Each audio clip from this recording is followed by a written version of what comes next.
नमस्कार दोस्तों, मेरा नाम है निकेश कुमार और आपका हमारे YouTube channel maths is magic में स्वागत है। पिछले लेक्चर के अंदर हमने एक नया चैप्टर शुरू किया था जिसका नाम था समानता श्रेणी। इसकी डेफिनेशन देख ली थी और प्रथम पद क्या होता है, अंतिम पद क्या होता है, सार्वंतर क्या है, इन सब के बारे में हमने देख लिया और कुछ मोस्ट इंपोर्टेंट जो क्वेश्चन थे 4-5 क्वेश्चन भी हमने किए थे। आज का हमारा टॉपिक है समांतर श्रेणी के पदों का चयन और आज एक और टॉपिक करेंगे हम समांतर श्रेणी के अंदर प्रथम n पदों का योग क्या होता है। ठीक है, तो देखिए समांतर श्रेणी के पदों का चयन ये कहाँ यूज आता है। आपको कई बार ये क्वेश्चन पूछेगा कि मान लीजिए कोई समांतर श्रेणी है, उसके अंदर आपको प्रथम 3 संख्याएं, कोई भी 3 संख्याएं हैं जिनका योग दे रखा आपको, कोई भी 10, 20, 30, 50 जो भी दे रखा होगा, और दूसरा केस देगा जैसे पहली संख्या दूसरी संख्या से इतनी बड़ी है या अंतिम संख्या प्रारंभिक संख्या से कुछ इतने गुना ज्यादा है, या कोई भी आपको 2 केस देगा और उसके अंदर पूछेगा कि ये जो चारों संख्याएं 3 संख्याएं जो आपने मानी ये क्या होंगी, ऐसा कुछ पूछेगा। तो उसके अंदर हमें वो संख्याएं माननी पड़ती है, लेट करना पड़ता है कि वो संख्याएं क्या होंगी। तो समांतर श्रेणी के अंदर उन संख्याओं का चयन कैसे करते हैं कि अगर हमें 3 संख्याएं पूछे तो वो 3 संख्याएं कौन सी माननी है, 4 पूछे तो कौन सी माननी है, 5 पूछे तो कौन सी माननी है, ऐसा। ठीक, तो देखिए इधर मैं लिख रहा हूं संख्याएं और इधर लिख रहा हूं मैं पद।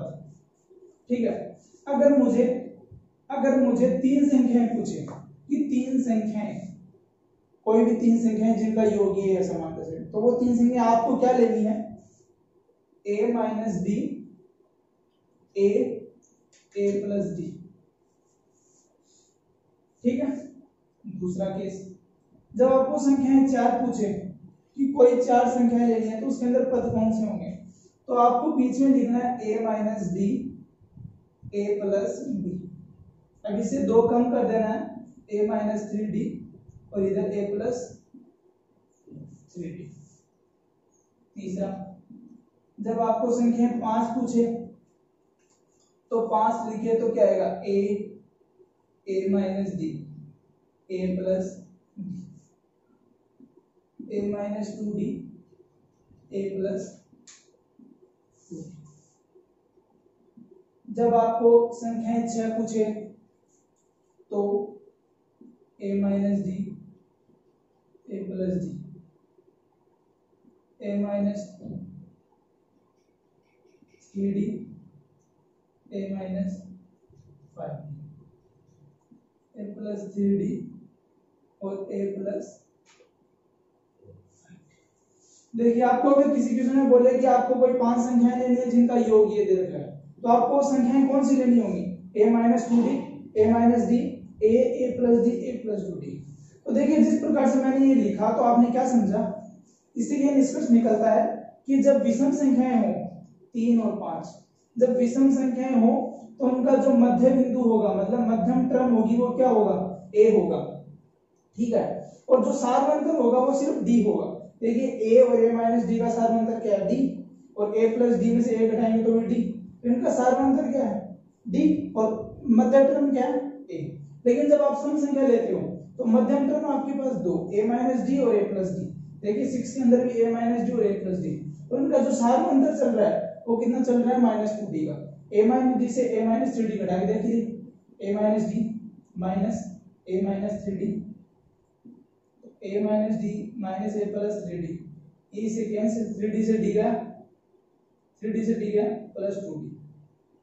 क्या है, इनका सार्वंतर d है सार्वंतर।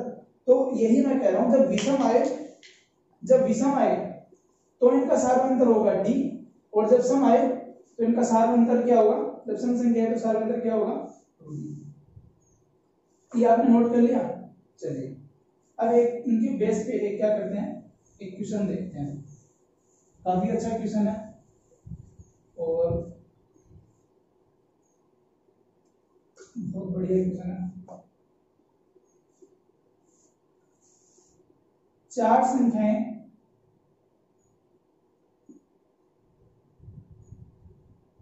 एपी में है, 4 संख्याएं एपी के अंदर है, इनका योग जो है 50 है।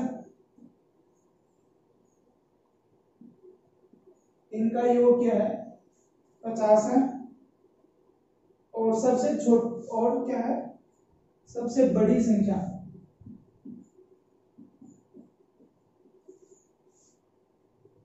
सबसे बड़ी संख्या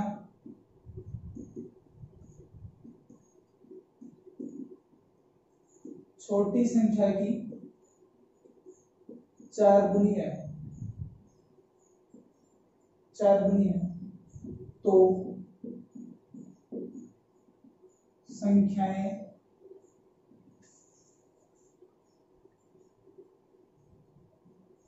संख्याएं होंगी।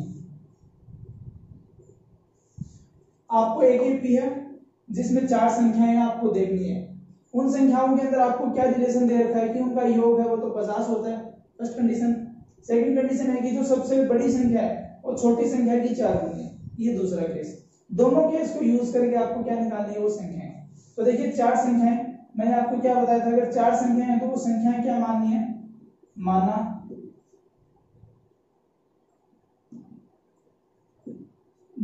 संख्याएं हैं। क्या है, आपको सम संख्या दे रखा है, सम 4 सम होती है, सम को क्या बताया था मैंने, a माइनस डी और a प्लस डी लिख लो, ठीक है। अब इनके अंदर सारा अंतर 2d लगा के 4 संख्याएं बना लो, a माइनस 3d बना लिया और a प्लस 3d, ये 4 संख्याएं होंगी। अब केस नंबर 1, इनका योग 50 है, मतलब इन संख्याओं का योग 50 है, तो लिख दो a minus 3d plus a minus D plus a plus D और a plus 3d is equal to 50, लिख दिया। अब देखिए 3d से प्लस 3d गया, माइनस से माइनस प्लस गया, तो a 4a हो गया इज इक्वल टू 50, तो a इज इक्वल टू कितना आ गया आपके पास 50 बटा 4 आ गया, ठीक है भाई। दूसरा केस, दूसरा कह रहा है सबसे बड़ी संख्या, सबसे बड़ी संख्या कौन सी है, a प्लस 3d। सबसे छोटी संख्या, सबसे छोटी संख्या कौन सी है, a माइनस 3d। किसी भी एपी के अंदर क्रम वाइज होता है, उसके अंदर जो पहली क्रम वो सबसे छोटी होती है, लास्ट क्रम वो सबसे बड़ी होती है, मतलब सबसे बड़ी है सबसे छोटी है। ये बोल रहा है सबसे बड़ी संख्या सबसे छोटी संख्या की 4 गुनी है। अब देखिए जब हमें किसी भी ऐसा कोई केस दे रखा हो, इनको दोनों को इक्वल करना होता है, a प्लस 3d कर दिया और इधर a माइनस 3d। अब देखिए छोटी है ये बड़ी है, ये बोल रहा है बड़ी संख्या छोटी संख्या से 4 गुना ज्यादा है, तो ये ऑलरेडी 4 गुना ज्यादा है, इसलिए मेरे को बराबर करने के लिए इधर 4 गुना करना पड़ेगा। देखिए जैसे अगर मैं कहूं कि जो 10 है, 10 नंबर जो है वो 2 से 5 गुना ज्यादा होता है, ठीक है, तो मैं एक साइड लिख रहा हूं 10, एक साइड लिख रहा हूं 2, मैं दोनों बराबर नहीं हो सकते कभी भी। ये दोनों बराबर कब होंगे, जब मैं 5 को इधर गुना करूं तभी आपस में बराबर होंगे। मतलब अगर 10 2 से अगर 5 गुना ज्यादा है तो दोनों को बराबर करने के लिए छोटी संख्या को गुना करना पड़ता है, तो यहाँ छोटी संख्या को 4 से गुना करके दोनों को बराबर लिख दिया, ठीक है। चलो भाई करते हैं शुरू। a plus 3d 4a minus 4d 12d, ये 12d इधर आएगा, प्लस का 12 3 15d, 4a उधर गया माइनस a हो जाएगा, 4 में से a गया 3, ठीक है, ठीक है। d इज इक्वल टू कितना आ गया 3a बटा 15 आ गया।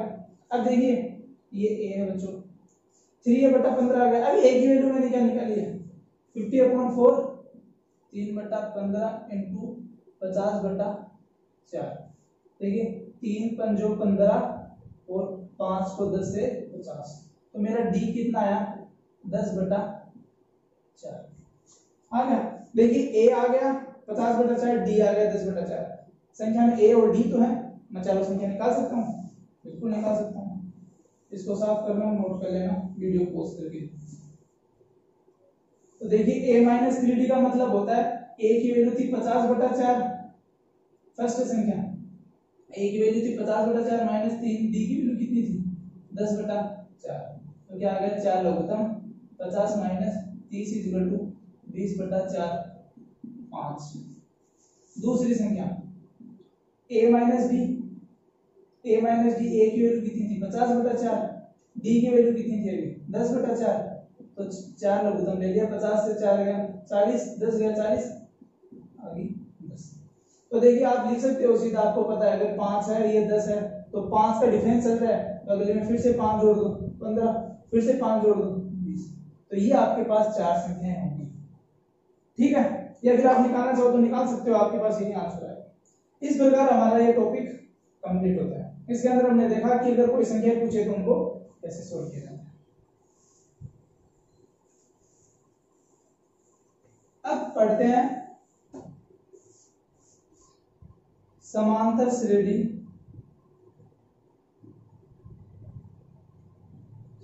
के प्रथम n पदों का योग।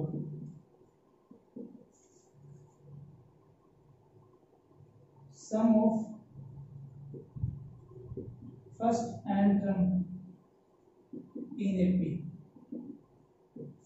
ठीक है, चलिए मैंने माना मेरी कोई एक एपी है, माना एपी का प्रथम जो पद है वो ए है, सार्वंतर जो है वो डी है, सार्वंतर क्या है मेरा डी है, प्रथम पद क्या है ए है, तथा पदों का योग जो है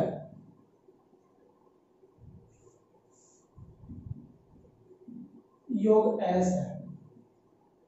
मान लीजिए पदों का योग क्या है एस है। ठीक है, और पदों की संख्या n है, यहां से आ जाएगा। तब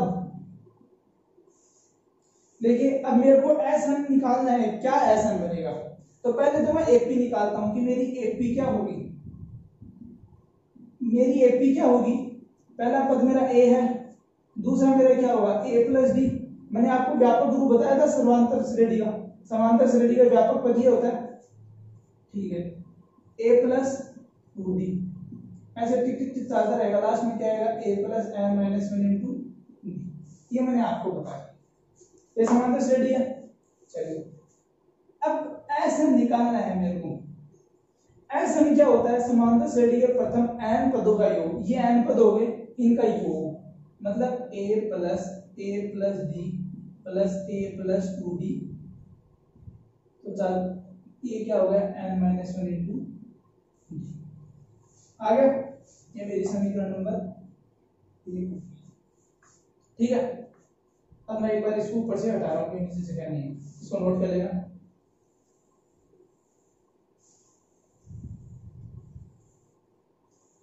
अब देखिए ये एसएन है। अब मैं इसको अगर यूं लिखना चाहूं कि लास्ट वाले पद जो है इसको मैं पहले लिख लूं डी, फिर अगला क्या पद होगा आपके हिसाब से एन माइनस 2 होगा इंटू डी, ऐसे चलता रहेगा। तो मेरा वापस यही पद आ जाएगा ए प्लस डी और ए होगा। इसको मैं समीकरण नंबर 2 दे। ठीक है, अब देखो पहला टर्म इसका ये है, इसका पहला टर्म ये है, इसका दूसरा टर्म ये है, इसका दूसरा टर्म ये है, मतलब पद, इसका अगला पद, इसका अगला पद, मतलब लास्ट का जो पद होगा ये लास्ट का पद ये होगा। ठीक है, तो मैं यूं कर दूं कि फर्स्ट प्लस सेकंड दोनों समीकरण को ऐड कर दूं। देखिए इसको अगर मैं उल्टा लिखता हूं कोई फर्क नहीं पड़ता।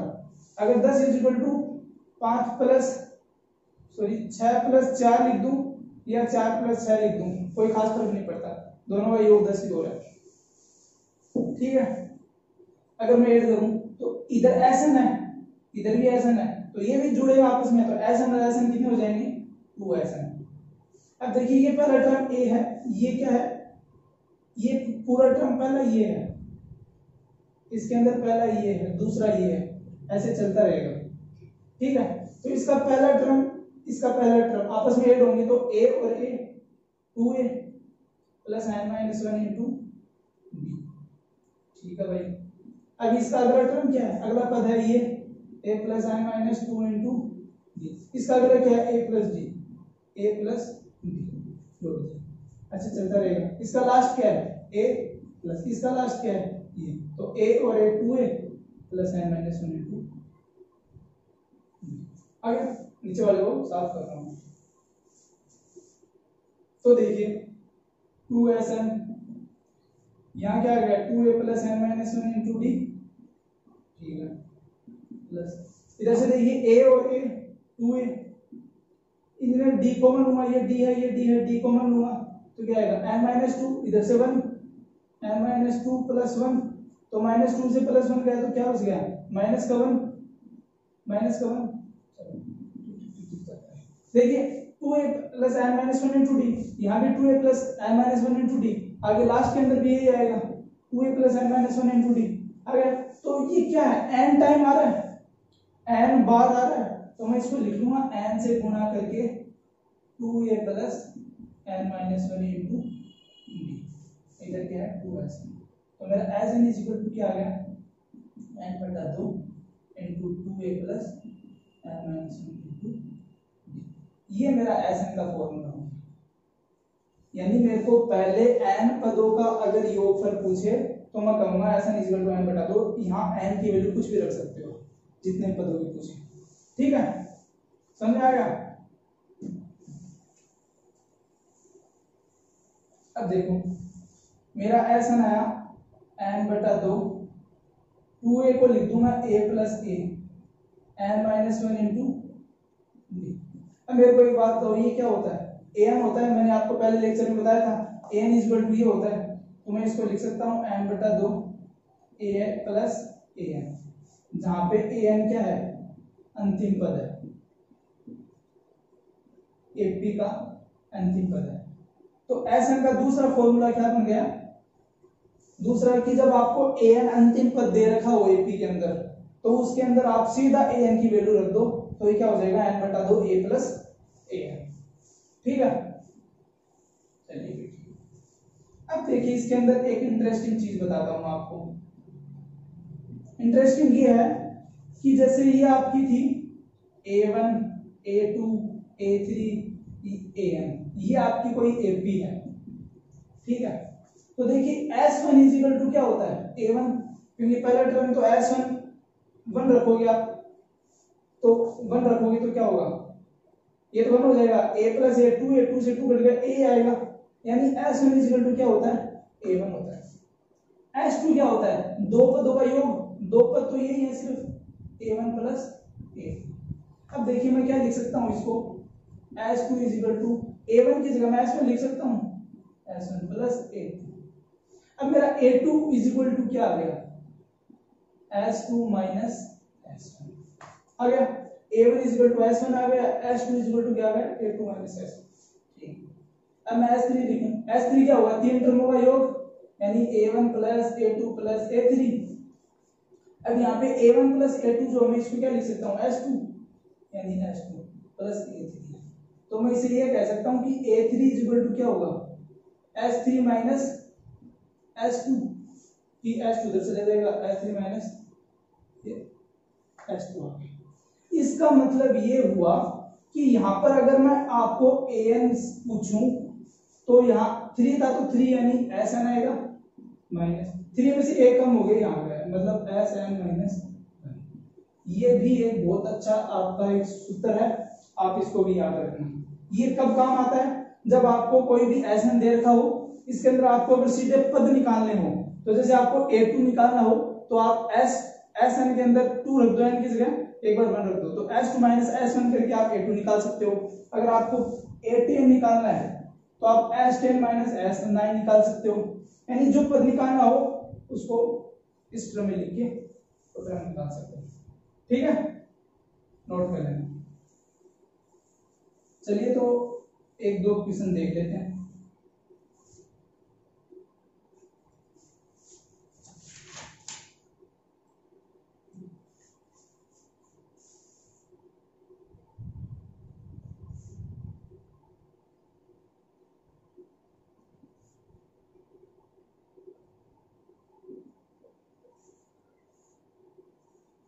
देखिए ये है योग ज्ञात करना, आपको योग, ठीक है।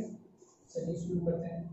अब योग का फॉर्मूला क्या होता है, Sn is equal to n बटा 2 a प्लस an, या फिर S N is equal to N बटा 2 2a plus n minus 1 into ये काम में लेना है जब आपको ए एन दे रखा है, ये काम में लेना है जब ए एन नहीं दे रखा। अब देखिए ए एन आपको दे रखा है, अंतिम पद 10 दे रखा है, यहाँ तक स्टॉप हो गई मतलब अंतिम पद हो गया, ए एन दे रखा है। तो आपको एस एन निकालना है एन बटा 2, ए क्या है 34 प्लस ए एन क्या है 10। ठीक है, अब देखो आप इसके अनुसार एन आपको पहले फाइंड करना पड़ेगा। आप इतना तो निकाल लिया, अब आपको एन निकालना है। एन कैसे निकलता है देखो, आप याद करो पहले वाला लेक्चर में हमने समांतर श्रेणी को याद करो, उसके अंदर ए एन निकालना सीखा था। A n is equal to क्या होता है a plus n minus 1 into d. अब ए एन क्या देखा है मेरे को 10, ए क्या है 34 प्लस एन माइनस 1, यहां से मैं एन निकाल सकता हूं। डी क्या होगा, डी होगा क्या इस टर्म में से ये पिछले वाला टर्म घटा दो, तो 32 में से 34 गया, क्या बचा -2, ये क्या हो गया आपका डी हो गया। तो डी इज इक्वल टू क्या लिख दूंगा -2, यहाँ क्या लिखूंगा 34 minus 2n minus minus plus 2, अब ये 2n इधर आया तो प्लस 2n, 34 से 2 36, ये 10 उधर गया -10 26, तो n इज इक्वल टू क्या आ गया 13 दूनी 26, n की वैल्यू क्या आ गई 13 आ गई, n की वैल्यू 13 आ गई। इसका मतलब क्या हुआ आपके पास n 13 मतलब s 13 निकालना है, तो n की जगह 13 रख दो, 13 बटा 2। अब यहाँ 34 और 10 कितने होते हैं 44 होते हैं, इसको काट दो 22 दूनी 44। अब देखो 13 को 22 से गुना कर लेना, जो संख्या है वो आपका क्या होगा ऐसा नहीं। तो जब आपको ऐसा दे रखा हो तो पहले आपको n निकालना होगा, क्योंकि एस एन में तो आपको टर्म निकालनी होगी कि कितने पदों का योग चाहिए, तो पदों की संख्या तो आपको निकालना सबसे ज्यादा जरूरी है, उसके बिना तो ऐसे निकाल नहीं सकते। तो पहले पद निकालोगे, पद कैसे निकलेगा ए एन की सहायता से, ए एन दे रखा है, ए है डी निकाल लोगे, निकल गया आराम से। चलिए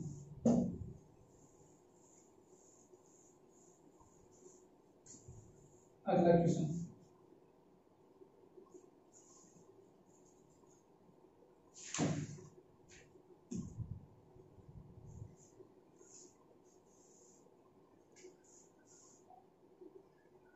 किसी एपी के 15 पदों का योग हमें निकालना है।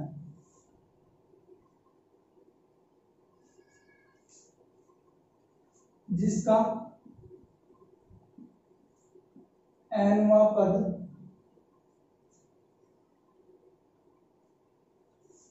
an is equal to 9 minus 5n है।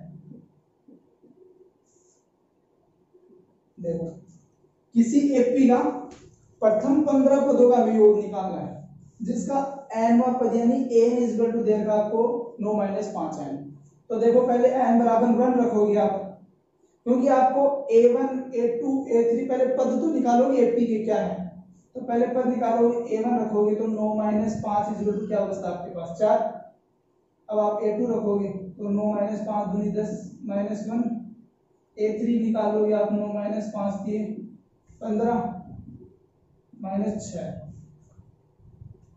ठीक है, अब d निकालो, d कैसे निकलता है a2 माइनस a1, a2 क्या है -1 माइनस a1 क्या है 4, तो कितना आ गया -5। देखिए a1 आ गया, d आ गया, दो चीजें आ गई। अब क्या निकालना है एपी के 15 पदों का योग, 15 पदों का योग मतलब s15, 15 पदों का योग मतलब s15। तो 15 पदों का योग क्या होता है 15 बटा, आपको पहले सूत्र लिख लो यहाँ पे ज्यादा आसानी होगी, एन इक्वल टू n बटा 2 a प्लस a। ठीक है, अब देखिए an तो दे रखा आपको 9 माइनस 5 है,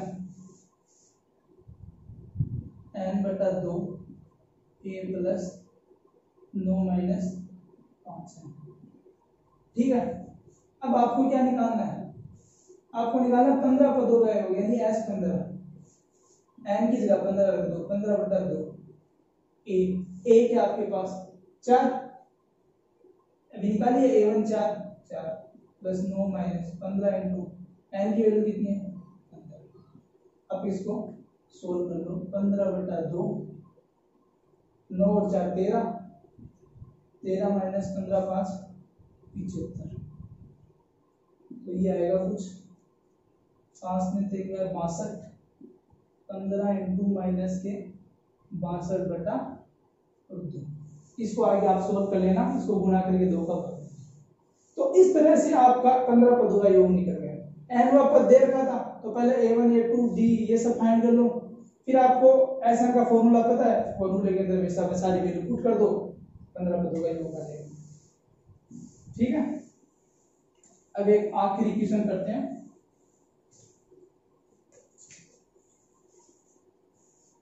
लास्ट क्वेश्चन,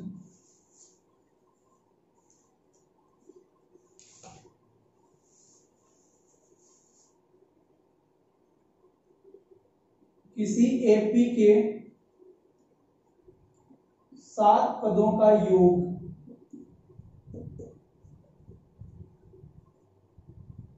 49 है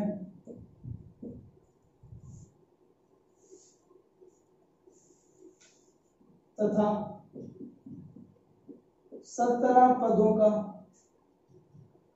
योग 289 है,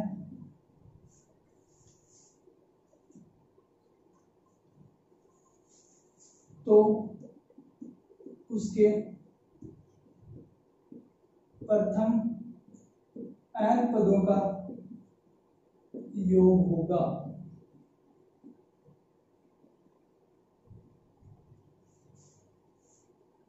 देखिए, किसी एपी के 7 पदों का योग 49 है, 17 पदों का योग ये है, तो n पदों का योग निकालना है, मतलब ऐसा निकालना है। अब 7 पदों का योग का मतलब क्या हुआ, S7 देर का आपको 49, 17 पदों का योग मतलब S17 इज इक्वल टू देर का आपको 289। प्रथम n पदों का योग मतलब Sn निकालना है। ठीक है, अब Sn का फॉर्मूला क्या होता है, n/2 a plus 2a plus n-1 into d, ये होता है। अब आपको a चाहिए और d चाहिए, क्योंकि n पदों का तो योग निकालना है, यानी n तो चाहिए आपको रखना ही इसके अंदर, बस आपको a और d गायब करना है यहाँ से।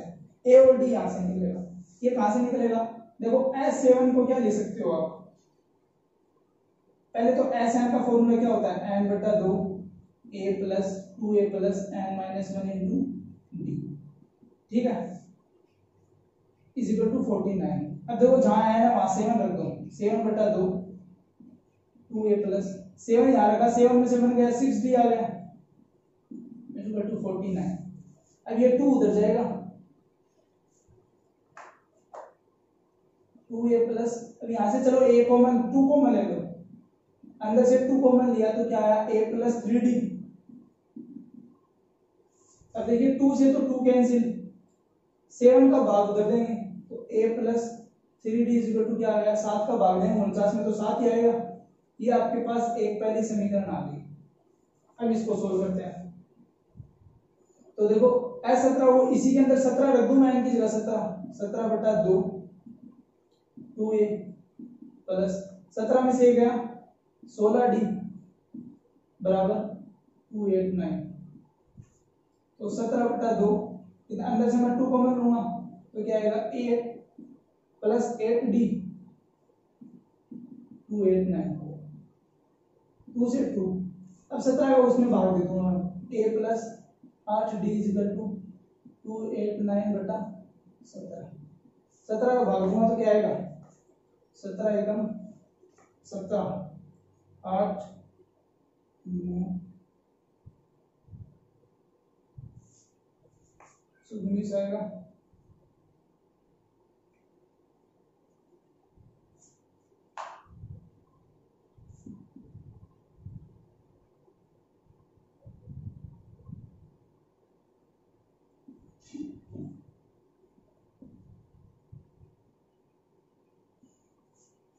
तो इसका आएगा 17।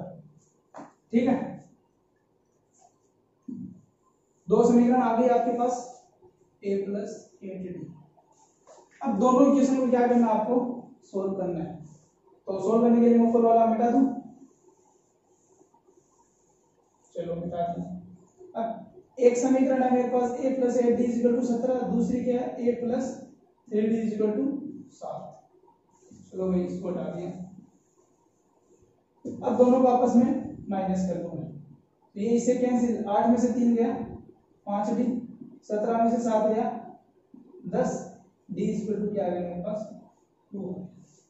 अब ये 2 यहाँ पे रखूंगा, तो a प्लस 3 इंटू डी की वैल्यू कोई भी किसी भी एक समीकरण में रख दो, तो 2 equal to 7, a plus 7, a equal to क्या आ गया मेरे पास। देखिए a की वैल्यू आ गई, d की वैल्यू आ गई, इसमें रख देंगे, तो sn इक्वल टू n बटा 2, a की वैल्यू 1 है तो 2 आ जाएगा, n माइनस 1, d की वैल्यू कितना है 2 है, यहाँ 2 रखोगे तो अंदर गुणा होगा, 2n माइनस 2 n बटा 2, तो 2 से 2 कैंसिल हो गया, कितना बचा 2n, 2 से 2 कैंसिल हो गया, तो sn इक्वल टू क्या आ गया n स्क्वायर। तो मतलब n पदों का योग जो था वो अपना क्या है sn equal to n square. इस प्रकार बच्चों आज हमने क्या किया, एक तो समांतर श्रेणी में संख्याओं में पदों का चयन कैसे किया जाता है, जैसे 2-3 संख्या देकर दी है आपको, तो एपी के अंदर आपको वो पद कौन से मानने हैं। एक हमने किया कि समांतर श्रेणी के अंदर प्रथम n पदों का योग क्या होता है, योग का फॉर्मूला देख लिया, इसके बेस के ऊपर 3-4 इंपॉर्टेंट क्वेश्चन कर लिए। अगर आपको ये पूरी वीडियो है, पूरा लेक्चर अगर आपको समझ में आया है तो बहुत अच्छा है। आपको अगर कोई भी दिक्कत है तो आप कमेंट करके बता सकते हैं, और अपने दोस्तों के साथ इस वीडियो को शेयर करो, लाइक करो, और आप हमारे चैनल पे फर्स्ट बार विजिट कर रहे हो तो इसको सब्सक्राइब कर दें। Thank you so much.